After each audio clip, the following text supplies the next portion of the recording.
Pada kesempatan ini, saya akan menjelaskan tentang materi dimensi perencanaan pendidikan untuk mewujudkan visi keunggulan. Materi yang pertama, pengertian perencanaan pendidikan. Pengertian perencanaan pendidikan adalah proses penentuan tujuan atau sasaran yang hendak dicapai dan menetapkan jalan dan sumber yang diperlukan untuk mencapai tujuan itu seefisien dan seefektif mungkin. Perencanaan sering disebut jembatan yang menghubungkan kesenjangan atau jurang antara keadaan masa kini dan keadaan yang diharapkan terjadi pada masa yang akan datang. Materi yang kedua ialah tujuan perencanaan pendidikan. Tujuan perencanaan pendidikan adalah untuk memastikan bahwa sistem pendidikan berjalan secara efektif dan efisien dalam mencapai hasil-hasil pendidikan yang diinginkan. Materi yang ketiga, tahap perencanaan pendidikan. Pendekatan-pendekatan dalam perencanaan pendidikan beragam dan dapat dipilih berdasarkan konteks, tujuan, dan tantangan yang dihadapi. Penggunaan pendekatan yang tepat, baik itu top-down, partisipatif, atau berbasis data, dapat meningkatkan efektivitas perencanaan dan memastikan bahwa sistem pendidikan mampu memenuhi kebutuhan masyarakat serta perubahan zaman.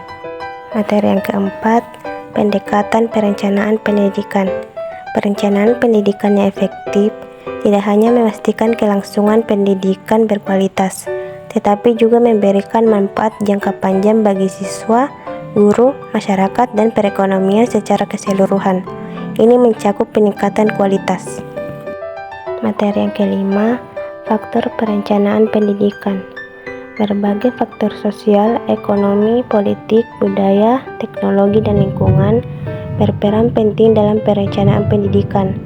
Setiap faktor tersebut perlu mempertimbangkan agar sistem pendidikan dapat memenuhi kebutuhan peserta didik dan menghadapi tantangan lokal maupun global. Perencanaan yang komprehensif dan inklusif akan meningkatkan kualitas dan relevansi. Materi yang keenam, manfaat perencanaan pendidikan. Perencanaan pendidikan yang efektif memberikan banyak manfaat bagi berbagai aspek dalam sistem pendidikan, mulai dari peningkatan kualitas pendidikan hingga efisiensi penggunaan sumber daya. Yang pertama itu meningkatkan kualitas pendidikan, efisiensi penggunaan sumber daya, penyelarasan dan dengan kebutuhan pasar kerja. Materi yang ketujuh, aspek perencanaan pendidikan.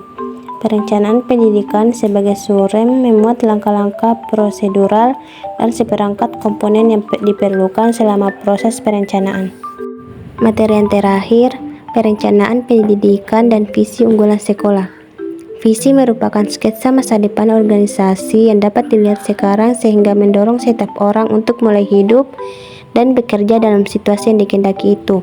Oleh karena itu, visi tidak lain adalah nilai dan keyakinan dari tim administrator tentang bentuk organisasinya di masa depan.